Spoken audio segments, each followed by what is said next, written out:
있어서 계속 좀 그 관련된 것들을 보게 되더라고요.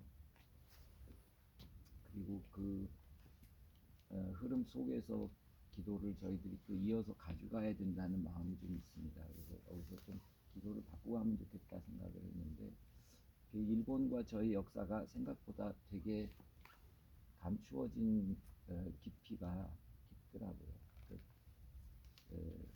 태양신 숭배가 두 명의 역사가가 얘기하는데 고구려를 통해서 일본으로 갔다는 얘기를 두 번 한 사람한테 들은 게 아니라 두 사람한테서 듣는 거예요. 그러니까 이제 그 태양신에 대한, 특별히 그 고구려는 삼조고잖아요. 고조선은 해모루, 고구려는 이제 삼조고를 이어가는데, 해모루라는 그 해에 대한 의미도 그렇고, 삼조고라고 하는 그 까마귀가 그냥 덩그러니 혼자 돌아다니는 까마귀가 아니라 항상 삼조고는 태양 안에 들어가 있어요. 그래서 삼조고를 그 숭배한다는 거는 태양과 이 인간 사이의 중간에 그 마치 바보가 태양신의 아들 역할을 하는 것 같은 그런 맥락의 개념을 갖고 있는 거죠. 그 삼조고가 구석기 지나서 신석기 때부터의 유물에 나오더라고요. 황하강에서. 삼조고가 굉장히 뿌리가 깊은 태양 숭배인 거예요.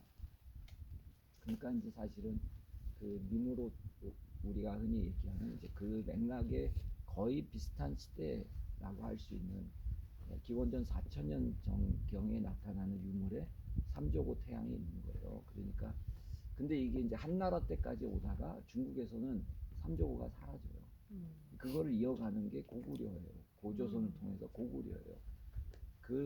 근데 이제 고구려가 태양신을 그 숭배하는 이것이 일본으로 가는 거죠. 그것이 이제 학자들이 이야기하는 맥락에서 두 번 확인이 되니까, 그런데다가 그 무속하는 그 800만이라고 하는 일본 신토가 자세히는 디테일하게 보지를 못해서 어디까지 얘기할 수 있을지는 모르지만 우리 한반도인의 영향이 대단히 큰 거예요. 신사에 들어가면 이렇게 붉은 문처럼 돼 있는 그 이름이 뭐 도라 뭔가 이런데, 그게 이제 소떼인 거예요. 소떼 문화입니다. 새가 그 신의 세계와 인간의 세계를 교량하는 이 맥락의 의미와 같이 연관되어 있는 거죠. 거기다가 그 일본 사람들은 말 타는 문화 자체가 없었다. 그 말 타는 기마민족의 문화를 전하면서 사실은 이제 전쟁을 가리킨 것도 이제 우리가 가리킨 거예요. 고구려가 들어가면서는 동경 쪽에서 해서 이 동경 지역과 교토 지역의 전쟁이 일어나는데, 고구려는 저 아래를 힘을 불어넣어서 결국 그쪽이 이쪽을 먹잖아요.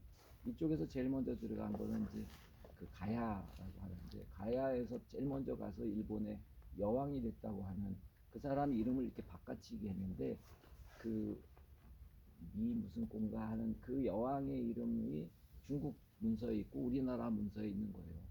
근데 그 여왕이 왜가 그 굉장히 혼란스럽게 서로 간의 전쟁으로 무질서해진 때에 그 대마도를 통해서 그쪽으로 넘어가는 이야기들이 있고, 그쪽으로 가서 여왕이 되는데 귀신을 움직이는 여자라고 돼 있는 거예요. 고대 문서에. 그리고 이제 백성들이 감히 근접할 수 없는 그 안에 혼자 존재하고, 그 여인을 만날 수 있게 남성이 한 사람이 있었고, 뭐 동생이 뭐 있고, 이런 식의 문건들이 있는 거예요. 그러니까 제일 먼저 이 한반도인이 영향을 미친 게 가야계라고 했는데, 이제 그렇게 가다가 이게 이제 백제계로 넘어가고, 백제계로 넘어갔다가 이게 신라계로 넘어가서 천황 중에 8대가 신라계였다고 그러더라고요. 그랬다가 다시 이제 후지와라 가문이 이걸 다시 백제계로 돌려치기 하는 그런 과정들 속에서, 백제계가 천황계 그 제사를 드릴 때 신라계 8대 천황을 제사 대상에서 뺐다가 지금은 이걸 다시 복원했다고 하는데, 이런 이제 이야기들을 통해서 보면 이 한반도인이 일본 땅에 뭐 종이를 만드는 기술서부터 철을 재련하는 기술서부터 그 칼을 만드는 것서부터 이런 거를 다 가르쳐 준 거예요. 귀신 숭배도 가르쳐 준 거예요. 불교는 100% 저희가 가르쳤어요. 그래서 그 땅에 싸움이 일어나는 것도 저희가 어떻게 보면 책임이 있는 부분이고, 신토가 이렇게 강해지는 배경에 이들이 그 천황가도 그렇고 신비스러워야 도전을 못 하잖아요. 제일 무섭게 제가 마음 아프게 생각되는 거는 일본이 이렇게 카스트 제도 같이 계층화돼서 계급 제도가 절대로 뒤집힌 적이 없다 그러더라고요. 근데 그것도 한반도인이 만든 전략이라는 마음이 오는 거예요.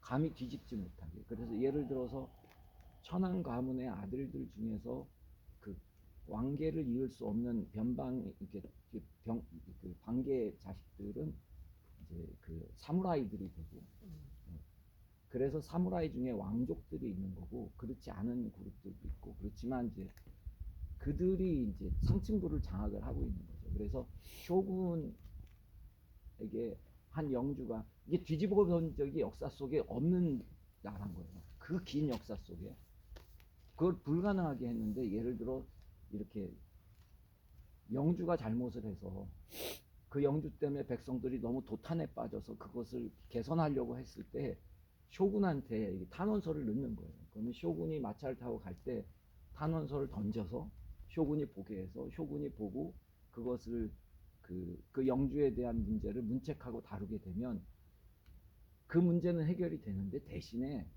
절대로 이 탄원한 사람은 자결해야 되는 거예요.